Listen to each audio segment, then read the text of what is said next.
Good morning, my dear students. Today we are discussing our third chapter, an empire across 3 continents.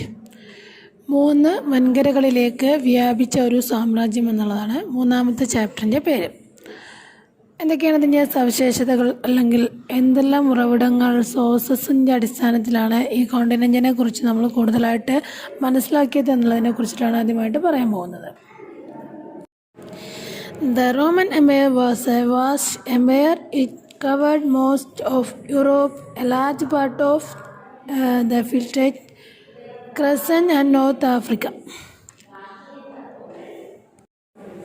And the Roman economy was based on slave labor. Freedom was denied to slaves. Roman സാമ്രാജ്യം വിപുലമായൊരു സാമ്രാജ്യമായിരുന്നു. യൂറോപ്പിൻ്റെ ഏറെക്കുറെ എല്ലാ ഭാഗങ്ങളിലേക്കും അത് വ്യാപിച്ചിരുന്നു. കൂടാതെ അടിമകളുടെ അധ്വാനത്തെ അടിസ്ഥാനമാക്കിയിട്ടാണ് Roman സമ്പദ് വ്യവസ്ഥ ആ കാലഘട്ടത്തിൽ നിലനിന്നിരുന്നത്. അടിമകൾക്ക് സ്വാതന്ത്ര്യം നിഷേധിക്കപ്പെട്ടിരുന്നു. ഇനി അതിൻ്റെ സോഴ്സസ്, അല്ലെങ്കിൽ എന്തെല്ലാം ഉറവിടങ്ങളാണ് പ്രധാനമായിട്ടും റോമൻ സാമ്രാജ്യത്തെക്കുറിച്ച് മനസ്സിലാക്കാൻ ഹിസ്റ്റോറിയൻസ് കളക്ട് ചെയ്ത മാർഗങ്ങൾ എന്നുള്ളതാണ് പറയാൻ പോകുന്നത്. Historians have a rich collection of sources to reconstruct the history of Roman Empire. We can divide these sources into 3 groups. First one, texts. Second one, documents. And third one, material remains.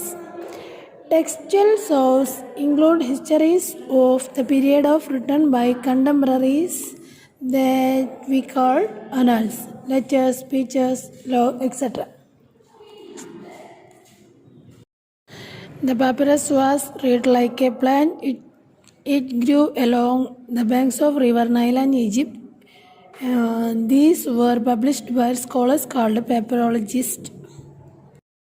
Material remains include a wide variety of items that archaeologists discovered through excavation and field survey.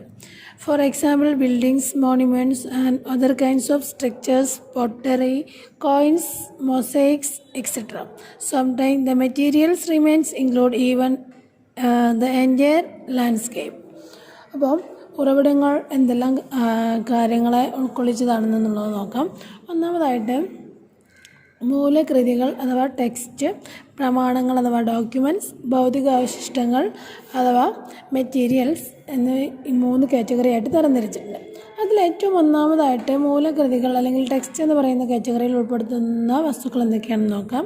സമകാലികർ എഴുതിയ ചരിത്രങ്ങൾ, അതുപോലെ നിയമങ്ങൾ, പ്രസംഗങ്ങൾ, കത്തുകൾ, സാരോപദേശങ്ങൾ എന്നീ കാറ്റഗറിയിൽപ്പെട്ട എല്ലാ വസ്തുക്കളും text അല്ലെങ്കിൽ മൂലകൃതികളിൽ ഉൾപ്പെടുത്തിയിട്ടുണ്ട്. രണ്ടാമതായിട്ടുള്ളത് പ്രണാമങ്ങൾ.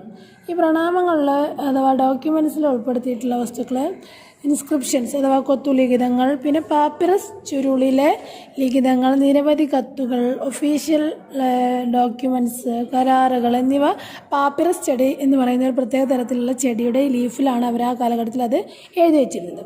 ഇവയിൽ എഴുതിയവരെ പാപ്പിറോളജിസ്റ്റുകൾ എന്നാണ് ആ കാലഘട്ടത്തിൽ വിളിച്ചിരുന്നത്. മൂന്നാമതായിട്ടുള്ളത് ഭൗതികാവശിഷ്ടങ്ങൾ അഥവാ മെറ്റീരിയൽ റിസോഴ്സ്.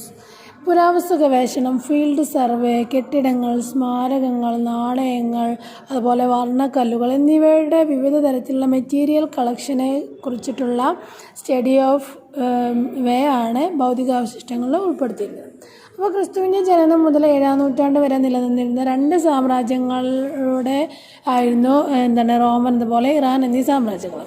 റോമ സാമ്രാജ്യത്തിൻ്റെ ഹൃദയമായിരുന്നു മെഡിറ്ററേനിയൻ കടൽ എന്ന് പറയുന്നത്. റോമ സാമ്രാജ്യത്തിൻ്റെ അതിർത്തി എന്ന് പറയുന്നത് വടക്ക് ഭാഗത്ത് റൈൻ നദിയും അതുപോലെ ഡാന്യൂബ് നദിയും ഉണ്ടായിരുന്നു. തെക്ക് ഭാഗത്ത് സഹാറ മരുഭൂമി. അങ്ങനെയുള്ള ഒരു വിശാലമായ സമതല പ്രദേശം അല്ലെങ്കിൽ വിശാലമായിട്ടുള്ള ഒരു ഭൂപ്രകൃതി കൊണ്ട് ചുറ്റപ്പെട്ടതായിരുന്നു റോമ സാമ്രാജ്യം എന്ന് പറയുന്നത്. Next we are discussing difference between Roman and Iranian empire. There was a major difference between Roman and Iranian empires. The Roman Empire was culturally much more diverse than of Iran. The population of Iran was largely Iranian. On the other hand, Roman Empire was the mosaic and territories and culture. They was bound together by a common system of government. The Roman Empire had more linguistic diversity of than Iran. അപ്പോൾ Iran അതുപോലെ Roman സംസ്കാരത്തിലെ അല്ലെങ്കിൽ സാമ്രാജ്യത്തിലെ വ്യത്യാസത്തെക്കുറിച്ചിട്ടാണ് ഇവിടെ പറയുന്നത്. Roman സാമ്രാജ്യത്തിൻ്റെ സവിശേഷത എന്താണെന്ന് ആദ്യം നോക്കാം. വളരെയധികം വ്യത്യസ്ത സംസ്കാരങ്ങൾ നിലനിന്നിരുന്നു. വ്യത്യസ്ത വംശജരായിരുന്നു റോമിലുണ്ടായിരുന്നത്. പിന്നെ അവരുടെ മാതൃഭാഷ എന്ന് പറയുന്നത് ലാറ്റിൻ, ഗ്രീക്ക് എന്നീ ഭാഷകൾ അവർ യൂസ് ചെയ്തിരുന്നത്. പിന്നെ ദേശഭാഷ വ്യത്യസ്തമില്ലാതെ ചക്രവർത്തി പ്രജകളെ ഏകീകരിച്ച് നിർത്തി. അതായത് വൈവിധ്യ സംസ്കാരങ്ങളെയും ജനങ്ങളും മതവിശ്വാസങ്ങളൊക്കെ ഉള്ള ഒരു സംസ്കാരമായിരുന്നു അല്ലെങ്കിൽ ഒരു സാമ്രാജ്യമായിരുന്നു റോം. അവയെല്ലാം രാജാവിൻ്റെ കീഴിൽ ഏകീകരിച്ച് നിർത്താൻ അദ്ദേഹത്തിന് കഴിഞ്ഞിരുന്നു. അതേസമയം ഇറാൻ സാമ്രാജ്യത്തിൻ്റെ സവിശേഷത സാംസ്കാരിക വൈവിധ്യം കുറവായിരുന്നു. ഇറാനിയൻ വംശജർ മാത്രമായിരുന്നു അവിടെ ഉണ്ടായിരുന്നത്. അവിടുത്തെ ലാംഗ്വേജ് ഇറാൻ എന്ന് പറയുന്ന ഭാഷയായിരുന്നു, ഇറാനിയൻ ലാംഗ്വേജ് ആയിരുന്നു. പിന്നെ അവിടുത്തെ ഭാഷ അരാമിക് ഭാഷയും അവരുപയോഗിച്ചിരുന്നു. ചക്രവർത്തിയുടെ അഭാവം ഉണ്ടായിരുന്നില്ല എന്ന് പറഞ്ഞാൽ ചക്രവർത്തി ഉണ്ടായിരുന്നുവെങ്കിലും അവിടെയുള്ള റോമിനെ അപേക്ഷിച്ച് നോക്കുമ്പോൾ വളരെയധികം ഡിഫറൻസ് ഫീൽ ചെയ്യുമായിരുന്നു. ഇത്രയാണ് അവർ തമ്മിലുള്ള വ്യത്യാസങ്ങളെന്ന് പറയുന്നത്. Next V discussing another important area Roman republic, അല്ലെങ്കിൽ റോം ഒരു റിപ്പബ്ലിക്കായി മാറിയത് എങ്ങനെയെന്നുള്ളതിനെ കുറിച്ചിട്ടാണ് പറയാൻ പോകുന്നത്. The Roman republic lasted for about 500 years.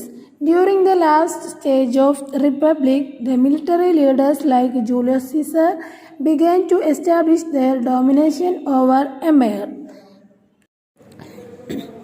In 27 BCE, Octavian, the adopted son and successor of Julius Caesar, toppled the republic and seized power. He adopted a title Augustus Caesar and became a first emperor of Rome. The regime established by Augustus was called a principate. He ruled. The empire was title princess, meaning leading citizen. BCE 509 മുതൽ 27 വരെയുള്ള കാലഘട്ടമായിരുന്നു Republican കാലഘട്ടം എന്ന് പറയുന്നത് റോമിലുണ്ടായിരുന്നത്. 500 വർഷം വരെ നിലനിന്ന ഒരു കാലഘട്ടമായിരുന്നു, അല്ലെങ്കിൽ ഒരു സാമ്രാജ്യമായിരുന്നു റോം എന്ന് പറയുന്നത്. ജൂലിയസ് സീസർ റിപ്പബ്ലിക്കൻ ഭരണം അവസാനിപ്പിച്ച് രാജവാഴ്ചക്ക് തുടക്കം കുറിച്ചു എന്ന് പറഞ്ഞാൽ ഒരു രാജാവിൻ്റെ കീഴിലുള്ള ഒരു ഭരണം ആരംഭിച്ചു. റിപ്പബ്ലിക്കൻ ഭരണം പൂർണ്ണമായും അടിച്ചമർത്തിയത് ജൂലിയസ് സീസറിൻ്റെ ദത്തുപുത്രനായ ഒക്ടോവിയസ് സീസർ ആയിരുന്നു. അദ്ദേഹത്തിൻ്റെ ദത്തുപുത്രനായിരുന്നു ഒക്ടോവിയസ് സീസർ എന്ന് പറയുന്ന മകൻ. അദ്ദേഹത്തെ അഗസ്റ്റസ് സീസർ എന്ന പേരിലും അറിയപ്പെടുന്നു. അപ്പോൾ ഈ അഗസ്റ്റസ് സീസറിൻ്റെ ഭരണം പ്രിൻസിപ്പേറ്റ് എന്ന പേരിലാണ് അറിയപ്പെട്ടിരുന്നത്. പ്രിൻസിപ്പേറ്റ് എന്ന് പറഞ്ഞാൽ പ്രഥമ പൗരൻ എന്നാണ് അതിൻ്റെ മീനിങ്. പ്രിൻസപ്പ് എന്ന് പറയുന്ന പദത്തിൽ നിന്നാണ് ഈ പ്രിൻസിപ്പേറ്റ് എന്നുള്ള വേർഡ് അവർ യൂസ് ചെയ്തിട്ടുള്ളത്. റോമ സാമ്രാജ്യത്തിലെ ഏക ഭരണാധികാരിയും അധികാര കേന്ദ്രവും അഗസ്റ്റസ് ചക്രവർത്തി അഥവാ ഒക്ടോവിയൻ ആയിരുന്നു. റോമ സാമ്രാജ്യത്തിൻ്റെ ഭരണ സൗകര്യത്തിന് വേണ്ടിയിട്ട് അവ വിവിധ സെക്ഷനായിട്ട് തരംതിരിച്ചിട്ടുണ്ട്. ഏറ്റവും ഉയർന്ന പദവി രാജാവിന്, രണ്ടാമത്തത് സെനറ്റ്, മൂന്നാമത് പട്ടാളം എന്നിങ്ങനെ 3 കാറ്റഗറി ആയിട്ട് തരംതിരിച്ചിട്ടുണ്ട്. ഇനി അവയുടെ എല്ലാം സവിശേഷത എന്തൊക്കെയാണെന്ന് നോക്കാം. The senate had existed in Rome for centuries. It remain as a body representing the aristocracy and landowners. It occupied the next position to emperor in administration. അപ്പോൾ സെനറ്റിലെ മെമ്പേഴ്സ് എന്ന് പറയുന്നത് ഭൂരിഭാഗവും ഭൂപ്രഭുക്കന്മാരും കുലീനരും അതുപോലെ അത്യാവശ്യം സാമ്പത്തിക സ്ഥിതിയുള്ള ആളുകളുമായിരുന്നു. ചക്രവർത്തി കഴിഞ്ഞാൽ രണ്ടാമത്തെ പൊസിഷൻ ഈ സെനറ്റിലെ മെമ്പേഴ്സിനായിരുന്നു. റോമാ ചരിത്രത്തിൻ്റെ ഭൂരിഭാഗവും എഴുതിയത് അല്ലെങ്കിൽ റോമാ ഹിസ്റ്ററി ഭൂരിഭാഗവും ഉള്ളത് എന്തായിരുന്നു? സെനറ്റുമായി ബന്ധപ്പെട്ടിട്ടുള്ള ചരിത്രങ്ങളാണെന്ന് കാണാവുന്നതാണ്. നെക്സ്റ്റ് ആർമി അഥവാ സൈന്യം. Next, army. The Roman army was quite different from the army of the Persian. Military service was compulsory for certain group of the population. Romans had a paid professional army. Roman soldiers were put in a minimum of 25 years of service. The existence of paid army was indeed a distinctive feature of Roman Empire. The army was largest single organised body of in the empire. അപ്പം Roman സൈന്യത്തെക്കുറിച്ച് പറയുകയാണെങ്കിൽ Roman ഭരണഘടനയിലെ മൂന്നാമത്തെ position റോമിലെ സൈന്യത്തിനായിരുന്നു. Roman സൈന്യം എന്ന് പറയുന്നത് professional പട്ടാളമായിരുന്നു. അതുകൊണ്ട് തന്നെ വളരെ ക്വാളിറ്റിയുള്ള ഒരു ആർമിയായിരുന്നു ഉണ്ടായിരുന്നത്. നിർബന്ധിച്ച് അടിച്ചേൽപ്പിച്ചതായിരുന്നില്ല. പിന്നെ അതേപോലെ അടിച്ചേൽപ്പിച്ചതല്ല എങ്കിലും 25 വർഷത്തെ സൈനിക സേവനം അനുഷ്ഠിക്കുക എന്നുള്ളത് നിർബന്ധമായിരുന്നു. സൈന്യത്തിൽ ചേർന്ന് കഴിഞ്ഞാൽ 25 വർഷം കണ്ടിന്യൂസ് ആയിട്ട് ജോലി ചെയ്യണമായിരുന്നു. സേവന വ്യവസ്ഥകൾ മെച്ചപ്പെടുത്താൻ വേണ്ടിയിട്ട് പല പ്രക്ഷേപങ്ങളും നടത്തിയിരുന്നു. ചക്രവർത്തിമാരും അതുപോലെ സെനറ്റുമാരും സൈന്യത്തെ അല്ലെങ്കിൽ ആർമിയെ ഭയപ്പെട്ടിരുന്നു.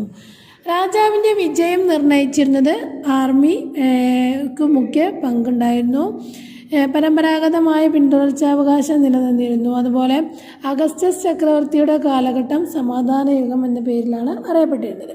സിംഹാസനത്തിലേക്ക് പിന്തുടർച്ചാവകാശം പരമ്പരാഗതമായിരുന്നു. ദത്തുപുത്രന്മാർക്കും ഈ അവകാശം ഉണ്ടായിരുന്നു. നമുക്കറിയാം, ജൂലിയസ് സീസറെ അഡോപ്റ്റ് ചെയ്ത മകനായിരുന്നു അഗസ്റ്റസ് സീസർ അഥവാ ഒക്ടോവിയസ് സീസർ എന്ന് പറയുന്നത്. അഗസ്റ്റസ് സീസറിന് ശേഷം വന്ന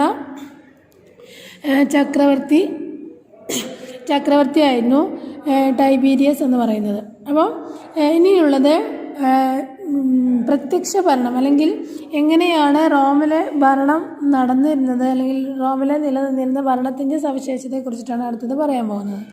next we discuss very important area, the 3rd century crisis. 3-ാം നൂറ്റാണ്ടിലെ പ്രതിസന്ധി എന്ന് പറയുന്ന ഒരു ഭാഗം റിപ്പീറ്റായിട്ട് ചോദിക്കുന്ന ഒരു ക്വസ്റ്റ്യൻ ആണ്. എന്താണ് ഇതിൻ്റെ സവിശേഷത എന്നുള്ളത് നോക്കാം. The 1st and 2nd centuries were a period of peace, prosperity and economic expansion in the history of Roman Empire. But the empire showed the signs of internal strain in the 3rd century. The most important reason for this crisis was foreign invasion.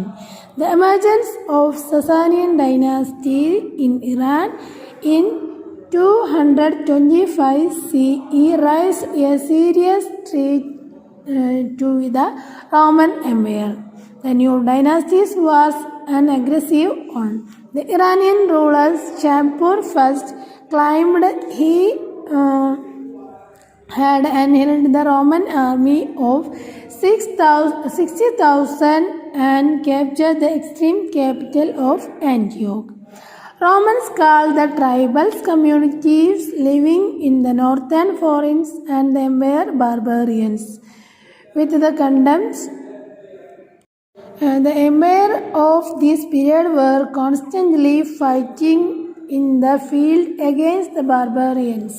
അപ്പം 3-ാം നൂറ്റാണ്ടിൽ റോമിലുണ്ടായ പ്രതിസന്ധിക്ക് കാരണം എന്തായിരുന്നു എന്നുള്ളതിനെ കുറിച്ചിട്ടാണ് പറയാൻ പോകുന്നത്. 1ഉം 2ഉം നൂറ്റാണ്ട് വളരെ സമാധാനത്തിൻ്റെയും പുരോഗതിയുടെയും കാലഘട്ടമായിട്ട് കണക്കാക്കി. 3-ാം നൂറ്റാണ്ടായപ്പോഴേക്കും ആഭ്യന്തര പ്രശ്നങ്ങൾ റോമിൽ ആരംഭിച്ചു. ഇതിൻ്റെ പ്രധാന കാരണം എന്ന് പറയുന്നത് വിദേശ ആക്രമണങ്ങളായിരുന്നു. CE 225 സസാനിയൻ എന്ന് പറയുന്ന രാജവംശം ഇറാനിൽ അധികാരത്തിൽ വന്നു. ഷാംപൂർ ഒന്നാമനായിരുന്നു അവിടുത്തെ രാജാവ്. ഷാംപൂറിൻ്റെ ശിലാശാസനത്തിൽ പറയുന്നു 60,000 റോമൻ സൈന്യത്തെ നശിപ്പിച്ചതായിട്ടും തലസ്ഥാന നഗരമായ ആന്റിയോക്ക് എന്ന് പറയുന്ന പ്രദേശം അവർ പിടിച്ചെടുത്തു എന്നൊക്കെ അദ്ദേഹത്തിൻ്റെ ശിലാശാസനത്തിൽ നിന്ന് ലഭിക്കുന്നുണ്ട്. ഇവ കൂടാതെ ബാർബേറിയന്മാരുടെ ആക്രമണങ്ങൾ നേരിട്ടു. റോമക്കാർ അവജ്ഞതയോടെ കണ്ടിരുന്ന ഈ ജനവിഭാഗമായ അലൈമാൻകാർ, ഫ്രാങ്കുകാർ, അതുപോലെ ഗോത്തുകൾ എന്നിവയുടെയൊക്കെ ആക്രമണത്തെ ഇവർക്ക് ചെറുത്തു നിൽക്കാൻ കഴിഞ്ഞില്ല. പിന്നെ 47 വർഷത്തിനുള്ളിൽ 25 ചക്രവർത്തിമാർ മാറി മാറി സിംഹാസനത്തിലെത്തിയത് ഈ പ്രതിസന്ധിക്ക് മറ്റൊരു കാരണമായിട്ട് ഹിസ്റ്റോറിയൻസ് കണക്കാക്കുന്നു. അപ്പം ഈ കാരണങ്ങളെ കൊണ്ടെല്ലാമാണ് 3-ാം നൂറ്റാണ്ടിലെ പ്രതിസന്ധി വന്നു ചേർന്നതെന്ന് വിശ്വസിക്കുന്നു.